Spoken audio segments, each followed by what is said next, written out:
নমস্কার বন্ধুরা, নতুন ব্লগে আপনাদের সবাইকে স্বাগত জানাই। আশা করছি ভালো আছেন যে যেখানে আছেন। আমরাও শিলিগুড়ি শহরে ভালো আছি। আমি আজকে যথেষ্ট দ্বিধায় ছিলাম যে আজকের দিনের ব্লগটা আমি করব কিনা, কারণ বারবার করে উপনীত যাওয়া, আমার শ্বশুরমশাই মনের খোঁজ নেওয়া এবং আমাদেরও মন মেজাজ খুবই খারাপ থাকার জন্য একবার ভেবেছিলাম ব্লগটা আজকে করব না। তারপর মনে হলো দিন আজকে আমার অন্য দিনের মতোই চলছে, শুধু একটা জায়গায় ট্রাইপড সেট করে ক্যামেরাটাকে অন করার অপেক্ষা। আমি আসলে ধারাবাহিকতা কোনোভাবেই ব্রেক করতে চাইছি না, যার ফলে আজকে আমি ব্লগটা করছি। আজকে দেব শয়নী একাদশী, সুতরাং আজকের দিনে আমার একাদশীর পুজো আছে, অনেক কিছুই আছে। আমার আজকে বসে থাকলে তো চলবে না, আর সুতরাং কাজ যখন আমার করতে হবে, দেহ যখন আমার চলবে, তখন আমার মনে হলো ব্লগটাও আমার চলুক। দেখবেন খুব বেশি ক্যামেরা অ্যাঙ্গেল বদলানো সেসবগুলো কোনো কিছু ধারিনি আমি আজকে। আমি আমার মতো করে একটা জায়গায় ক্যামেরা রেখে যেটুকু আমার করণীয় কাজ আমাকে সেটুকু করে নিতেই হবে। সবারই আমাদের কম বেশি মন খারাপ, তবে পিসিমা অনেক দিন থেকে খুব গুরুতর অসুস্থ ছিলেন, বিছানার সাথে মিশে গিয়েছিলেন। আমরা যখন এরপর এই কিছুদিন আগে কলকাতা গেছিলাম, তখন পিসিমার সঙ্গে দেখা করে আসা হয়েছে। তখন শ্বশুরমশাই দেখেই তখন বলেছিলেন যে ও আর বেশি দিন থাকবে না, কিন্তু তবুও মানুষ চলে যাওয়াটা মানে আর কোনোদিনও দেখা না হবে না, কোনোদিনও স্পর্শ হবে না, ওই নাম ধরে ডাকলে কেউ সাড়া দেবে না, এটা বড় কষ্টের, অন্তত প্রিয়জনদের কাছে তো বটেই। ইনফ্যাক্ট সব মানুষের কাছেই মৃত্যুটা বড় ভয়ের, এবং অজানা তো, মৃত্যুর পরে কি হয় আমরা কেউ জানি না।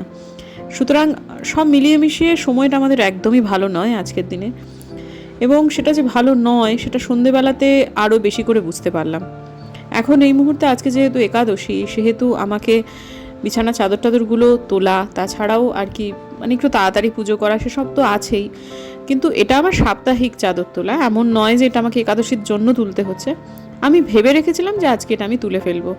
তো যাই হোক, ঠিক আছে, এটা করে নিয়ে এবার আমি চানে গিয়ে তারপর পুজো আচ্ছা করবো। এবং কাজ করলে মন ঠিক থাকে, এক জায়গায় চুপ করে বসে থাকলেই বরং মনটা খারাপ হয়। আজকে পুজো আমার অন্যদিনের থেকে একটু বেশি সময় তো অবশ্যই লাগবে, কিন্তু টুকটুক করে কাজগুলো করতে করতে দিব্যি হয়ে গেল। তো এরপর আর কি আমি মানে একদমই ভাবলাম যে এবার ওটা করে এবার চলে যাই হচ্ছে চানে। কিন্তু না, গাছগুলোতে এসে দেখলাম, তুলসী পাতা তুলতে এসে দেখলাম ভীষণভাবে গোড়াটা শুকিয়ে গেছে। কি পরিমাণ রোদ্দুর ছিল, এই এক্ষুনি রোদ্দুর ছিল, আবার এই একটু বাদেই আবার কেমন একটা অন্ধকার মতো হয়ে গেল। এই মেঘ রোদ্দুরের খেলা আজকে সারা দিন ধরে চলেছে। আসলে ঈশ্বর যখন আপনার দিনটা প্ল্যান করে, তখন এমন অপ্রত্যাশিত অনেক কিছু ঘটে যায়, যেগুলো ওই যে একটু আগেই বললাম অপ্রত্যাশিত। আমি ভাবতেও পারিনি যে এইরকমভাবে আমার দিনটা আজকে শেষ হবে। যেই সময় বসে আমি ভয়েস ওভার করছি, সেই সময়ে আমি দেখছি যে এই সময়টা আমি কিছুই জানি না যে আমার সাথে কি হতে চলেছে। এই যে এই কাজটা হলো, তারপর আমি পুজো করলাম। পুজো করবার পর জাস্ট গিয়ে বসেছি, বসবার পর মায়ের ফোন।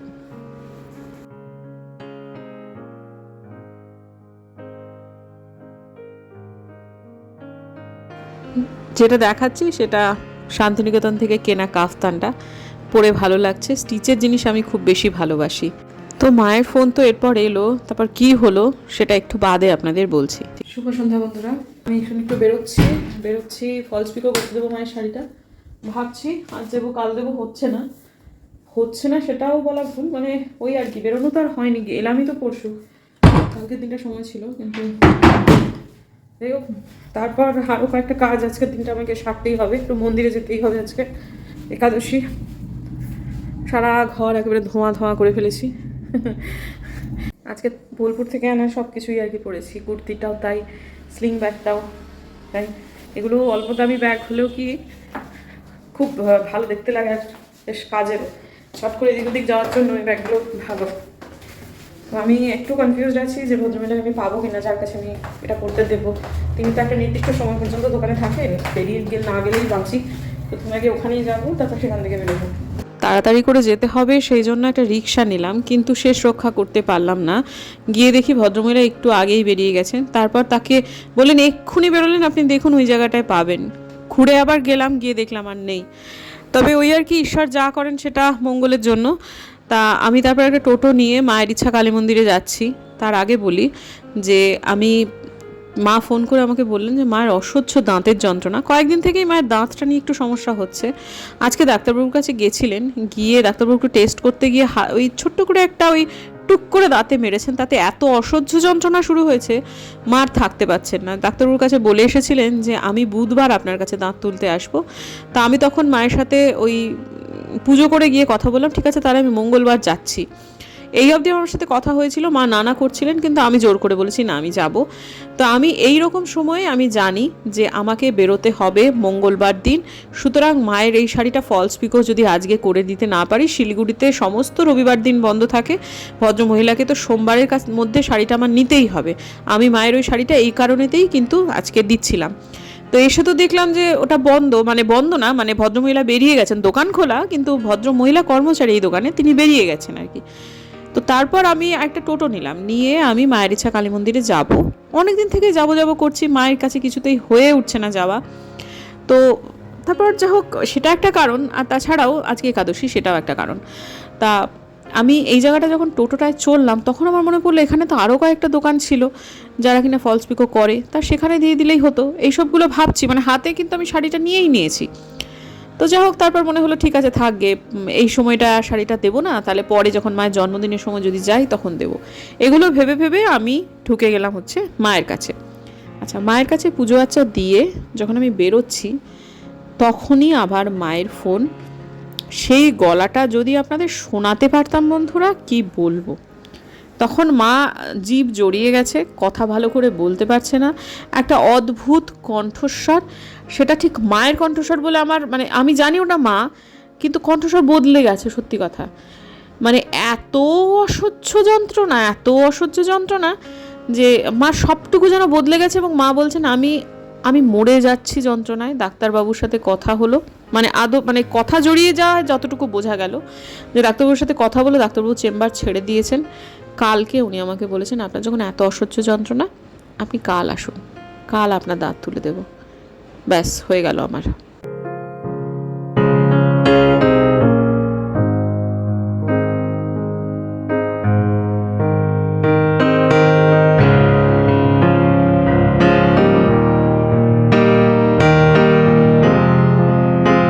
এই সময়টায় আমি বিধান মার্কেট যাচ্ছি, কারণ আমি সেই মুহূর্তে চট করে একটা ডিসিশন নিলাম। এই সময়টা কিন্তু আমি মার সাথে কথা আমার হয়ে গেছে।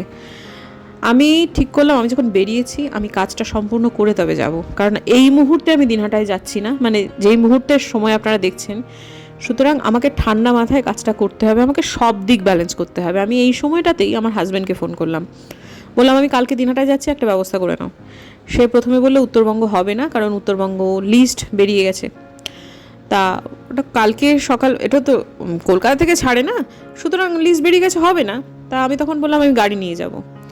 তা গাড়িতে তখন ঠিক করে দেবে, মানে আমি বাড়ির গাড়ি নেব না অবশ্যই, আমি ওই যেরকম যায় আর কি, বিক্রম ঠিক করে দেয় বাড়ির সামনে থেকে উঠে, তারপর ওখানে গিয়ে আবার ছেড়ে দেওয়া হয়, এরকম একটা ব্যাপার। তারপর বুম্বাদা বললো যে তুই একটা খুব ভালো বন্দে ভারত হয়েছে এখান থেকে গুয়াহাটি পর্যন্ত, মানে এনজিপি থেকে গুয়াহাটি পর্যন্ত 1 ঘন্টা 10 মিনিটে কুচবিহারে পৌঁছে দেবে। 6টা 10 এখানে ছাড়বে, 7টা 20 কুচবিহার স্টেশনে ছেড়ে দেবে। ওখান থেকে তোমাকে একটা গাড়ি নিয়ে যেতে হবে, তুমি যাবে? বললাম আলবাত যাবো। এবং এই যে মায়ের ইচ্ছা কালী মন্দির থেকে এই বিধান মার্কেট দূরত্ব খুব একটা বেশি নয়।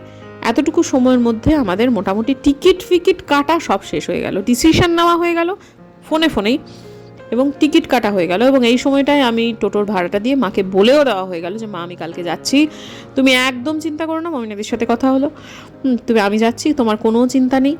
প্রথমে এই অবস্থাতেও মা একটু না করছিলেন, এবং ডাক্তারবাবুকেও নাকি মা ওই যন্ত্রণা নিয়ে বলেছেন এত ব্যথায় তো দাঁত তুলতে নেই, ডাক্তারবাবু আপনি তুলতে পারবেন? তখন ডাক্তারবাবু বলেছেন, সে কনফিডেন্স নিয়েছেন, হ্যাঁ আপনি আসুন তো, সব রিপোর্টগুলো নিয়ে। সব রিপোর্ট মা 7 দিন আগে করা হয়েছিল। তা এখন আমি এই নদিয়া স্টোর্স এসেছিলাম, একটা 2 লিটারের হকিংসের একটা প্রেশার কুকার কিনলাম, টুপুরের জন্য একটা সাঁড়াশি কিনলাম। এরপর আমার হাতে একদম টাকা ছিল না, মানে টাকা লুজ টাকা ছিল না, সেটার জন্য আমাকে হাতিমোড় যেতে হবে। তো আজকে একটা জিনিস দেখলাম জানেন তো, এই যে সাদা পোশাকে শুধু সাদা হেলমেট মাথায়, একটু আগে একজন নেপালি ভদ্রলোক দেখলেন, উনি পুলিশ, ট্রাফিক পুলিশ, শুধু হেলমেটের পেছনে পুলিশ লেখা রয়েছে, তাহলে বোঝা যাবে, না হলে আপনি সাদা চোখে ধরতেই পারবেন না কে পুলিশ। কিন্তু বডি ল্যাঙ্গুয়েজ, কমান্ড তো বোঝা যাচ্ছে যে উনি প্রশাসনের লোক, কিন্তু খুব মানে দক্ষতার সাথে কাজটা করছিলেন, এটা বুঝতে পারলাম। তো যাই হোক, এই সময়টাতে দাঁড়িয়ে আমার কাজের গতি একটু স্লথ হয়ে গেছে, এটা ঘটনা। কিন্তু আমি ব্লগিং অফ করিনি। মানে আমি এখন এই মুহূর্তে দাঁড়িয়ে ভাবছি যে এত টেনশনের মুহূর্তেও আমি সবটুকু রক্ষা করার চেষ্টা অন্তত করছি। এটা আমার প্রফেশন, আমাকে সবটুকুই রাখতে হবে, অবশ্যই সেটা আমাকে রাখতে হবে। সেই সময়টা আমি মোটামুটি কনফার্ম হয়ে গেছি যে টুপুরও আমার সঙ্গে যাচ্ছে, এবং তারপরে আমি হাতিমোড় পর্যন্ত রিক্সা নিয়েছি। আমার প্রেশারের ওষুধ শেষ হয়ে গেছিলো, আমি হাতিমোড় থেকে প্রেশারের ওষুধটা নিলাম, তারপর কিছুটা টাকা তুললাম, খুব অল্প টাকা মানে ছিল একসাথে, মানে অতটুকু নিয়ে দিনহাটা যাওয়া যেত না। আর আমাকে ওই নিউ কুচবিহার থেকে আমার কোনো আইডিয়া নেই এখনও পর্যন্ত যে কতটা ভাড়া এখন হয়েছে। বেশ অনেক দিনই তো আমরা নিউ কুচবিহার থেকে দিনহাটা যাই না, এখন তো সরাসরি কুচবিহার মানে দিনহাটা পর্যন্ত উত্তরবঙ্গটা হয়ে গেছে, সেটার আর প্রয়োজন হয় না। বছর 4 হয়ে গেল আমরা এই যাত্রাটা আর করি না নিউ কুচবিহার থেকে, সুতরাং আমার কাছে কিছুটা ক্যাশ লাগবে। তো যাই হোক, তারপর বাড়িতে এসে দেখলাম যে আমার কন্যাটি একদম সমস্ত প্যাকিং করে ফেলেছে। হ্যাঁ, আমার হাজব্যান্ডের সাথে কথা হওয়া এবং বাড়ি পৌঁছনো, এইটুকু সময়ের মধ্যে ব্যবধান হচ্ছে ওই ঘন্টা খানেক কি সামান্য একটুখানি বেশি। তার মধ্যে এসে দেখছি আমার জন্য আর কোনো কাজ বাকি নেই, কন্যা আমার সমস্ত কিছু করে ফেলেছে। শুরুতে যতটা টেনশন বোধ করছিলাম বন্ধুরা, আমি জানি না কেন ঈশ্বর আমাকে কোথাও না কোথাও একটা ভেতর থেকে শক্তি দিচ্ছেন। আমি একটা জিনিস উপলব্ধি করছি যে আমি যতটা আতঙ্কিত হয়েছিলাম, আমি যতটা ভয় পেয়েছিলাম শুরুতে, ব্যাপারটা বোধহয় তত ভীতিপ্রদ নয়। ভেতরে ভেতরে ঈশ্বর আমাকে একটা কনফিডেন্স দিচ্ছেন, আমি একটা কনফিডেন্সের ফল্গু ধারা নিজের মনের মধ্যে কিন্তু বুঝতে পারছি। কিন্তু যতক্ষণ না পর্যন্ত আমি মায়ের কাছে গিয়ে পৌঁছচ্ছি আমার শান্তি নেই, এটা তো একটা সত্যি কথাই। ভাই, আমার মেয়েটা যা মানে কি বলবো, সাথে যাচ্ছে। বাড়িতে এলাম, এসে দেখছি জিনিসপত্র সব প্যাকিং শুধু শেষ, শুধু আমারটুকু বাকি আর কি। তাও আমারটুকু কোনটা, আমার শুধু জামা প্যান্টটুকু নিয়েও, আর কিচ্ছুটি বাকি নেই। আর আমি কালকেই যে বেরোতে হবে এটা ভাবতে পারিনি, তাহলে এই পোশাকটি পরে যেতাম না। ট্রাইপডটা করে উপর ট্রাইপড নিতে হবে, এই পোশাকটি নিতাম না আর কি, কারণ এই বাটিকের জামা পরে আছি দেখলে মা খুব খুশি হবেন। কিন্তু ভাবছি এটাই ছেড়ে রাখি, এটাই কালকে সকালে পরে যাব। কিন্তু মোটামুটি মেয়ে আমার সবই গুটিয়ে ফেলেছে, শুধু আমারটুকুই বাকি আছে। হয়ে গেলে তাহলে একদম একদম কমপ্লিট না বাবা। বারবার করে এক কথা বললে আপনারা হয়তো বা অনেকে বিরক্ত হন বন্ধুরা, নিজের কন্যা সন্তান বলে বলছি না, আমার মেয়েটা সত্যিই খুব লক্ষ্মী, খুব লক্ষ্মী। শুধু তাই না, খুব মানে বুঝতে পেরে যায়, প্রথম কথা ভীষণ কাজের, আর ও চোখে দেখে বুঝতে পেরে যায় যে ওর এই জায়গাটায় কাজ আছে, এবং ওকে বিশ্বাস করলে ও এত চমৎকার সেটার মানে মর্যাদা দেয়, সেটা না সত্যি সত্যি মাঝে মাঝে মনকে ছুঁয়ে যায়। হ্যাঁ, এটা ঘটনা যে নিজের সন্তানের প্রশংসা এত বারবার না করাই ভালো, এটা ঠিক কথা। কিন্তু বন্ধু, আমার বাবা একটা কথা খুব বেশি করে বলতেন, আমার সন্তান যদি আমাকে প্রাউড করে, আমি তো প্রাউড বাবা হবই। কোথাও না কোথাও এটা আমাকে একটা কনফিডেন্স দেয়। এটা কিন্তু আমার কোনো অহংকারের কথা নয় বন্ধুরা, এটা আমার আত্মবিশ্বাস। আমাদের পরিচিত একজন ভদ্রলোক, তিনি চিরকাল বড় বেশি সাদাসিধে ছিলেন, কিন্তু তার 2টি ছেলে মেয়ে এত সুন্দর দাঁড়িয়ে যাওয়ার পর তিনি যখন খুব আত্মবিশ্বাসী হয়ে ওঠেন না, তখন সবাই বলতে শুরু করেন আপনার খুব অহংকার হয়েছে। কিন্তু আসলে সেটা হয়নি। তিনি প্রাউড বাবা হলেও তিনি অহংকারী হয়ে ওঠেননি, তার স্ত্রীও তাই প্রাউড প্যারেন্টস হয়ে উঠেছিলেন। তাই জন্য মাঝে মাঝে মানে চিরকাল বড্ড বেশি ধুলোয় পড়ে থাকার থেকে মাঝে মাঝে নিজের সন্তানের একটু কথাগুলো বললে মন্দ কিছু হয় না। আমি যা বলছি সেটা তো সত্যি কথাই বলছি, মিথ্যা তো নয়।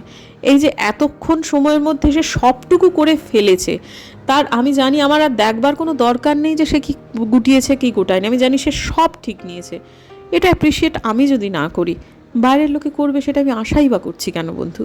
আমাদের হেনা টেনা করার কথা ছিল, কিন্তু ঠিক আছে, আর কিছু করার নেই। খেয়ে দিয়ে নিলাম, শুয়ে পড়বো। এই যে আমার মেয়ে সমস্ত কিছু প্যাকিং করে ফেলেছে, শুধু আমি তো একটা দেখলেন আপনারা, এক্ষুনি ওটা করলাম। এখন আমার একটা মেজর কাজ বাকি আছে, সেটা হচ্ছে আমার এডিট করে ভিডিওটাকে রেডি করে রেখে সব কিছু করে রেখে তারপর যেতে হবে।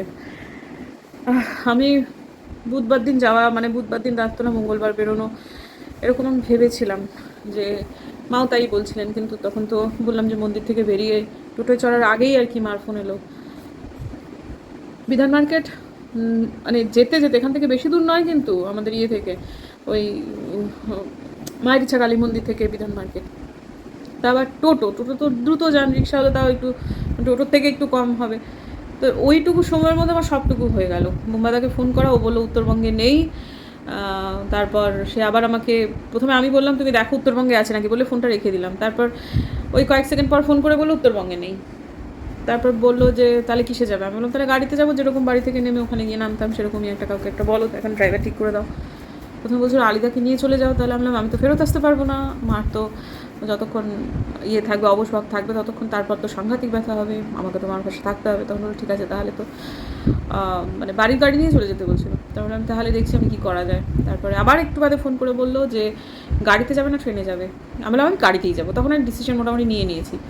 তখন ও বললো যে তুই বন্দে ভারত আছে এখান থেকে যাবে? আমি হ্যাঁ যাবো। এখান থেকে আমি জানতামই না, এবং এই ট্রেনটা এত ভালো ট্রেন, 6টা সেখান থেকে ছাড়বে আর পৌঁছাবে দিনহাটাতে, নিউ কোচবিহারে পৌঁছাবে কটা 7টা 20, মানে 1 ঘন্টা 10 মিনিটে পৌঁছে দেবে। এই ট্রেনটা যে চালু হয়েছে সেটা সত্যিই আমরা জানতাম না। আগে এরকমভাবেই আমরা যেতাম, উত্তরবঙ্গ তো দিনহাটা অবধি ছিল না, উত্তরবঙ্গ কুচবিহার অবধি ছিল। ওখান থেকে নেমে আমরা ওই গাড়িগুলো করে নিয়ে নিজেদের মতো করে চলে যেতাম। এবারও তাই হবে, 5 মিনিট স্টপেজ ইয়েতে কুচবিহারে। ঠিক আছে, হয়ে যাবে, কোনো অসুবিধা নেই। আর মায়ের সাথে এসে পর আমাদের কথা হলো, আমি যে যাচ্ছি সেটা আমি ওই টোটো থেকে নেমে রিক্সা মানে টোটো ভাড়া দিয়ে রাস্তায় হাঁটতে হাঁটতেই মাকে ফোন করে বলেছি মা চিন্তা করো না, আমরা কালকে পৌঁছে যাচ্ছি। তা তুই আসছিস না টুপুর আসছে? আমি বললাম টুপুরও বোধহয় যাচ্ছে, তখনও কনফার্ম ছিলাম না। তা তখন বললো ঠিক আছে। তারপর যখন জিনিসপত্র কেনাকাটা করে আমি যখন আবার মাকে ফোন করলাম, তখন দেখছি মায়ের গলা অনেক স্বাভাবিক, মানে অনেকটা। তার মানে এই যে আমরা যাচ্ছি এটাতে মায়ের মনের এত জোর এসেছে, মার যতই বলুক না না আসতে হবে না আসতে হবে না। আমি মাকে মাঝে মাঝে বলি তুমি এত বেশি ভেবে ফেলো কেন, আমাদের অসুবিধা হবে, এই হবে সেই হবে, তুমি তোমারটা বলো না যে আমরা গেলে তোমার সুবিধে হয়। তা তখন পরে এই যে বাড়িতে এসে কথা বললাম, একদম অনেক স্বাভাবিক কথাবার্তা। কিন্তু যখন ওই মন্দির থেকে বেরোচ্ছিলাম তখন সেই গলা, মানে আমি যদি শোনাতে পারতাম আপনাদেরকে, মানে হৃৎপিণ্ড বেরিয়ে আসার অবস্থা আমার, যে কী অবস্থা হলো। এই তো কিছুক্ষণ আগে কথা বললাম তখনও যন্ত্রণা ছিল। তারপরে যাই হোক এখন অনেকটাই কথা বলে আমার ভালো লাগছে। আর টুকুরের জন্য 2 লিটারের একদম ভালো একটা স্টিল বডির একটা প্রেশার কুকার কেনা হলো।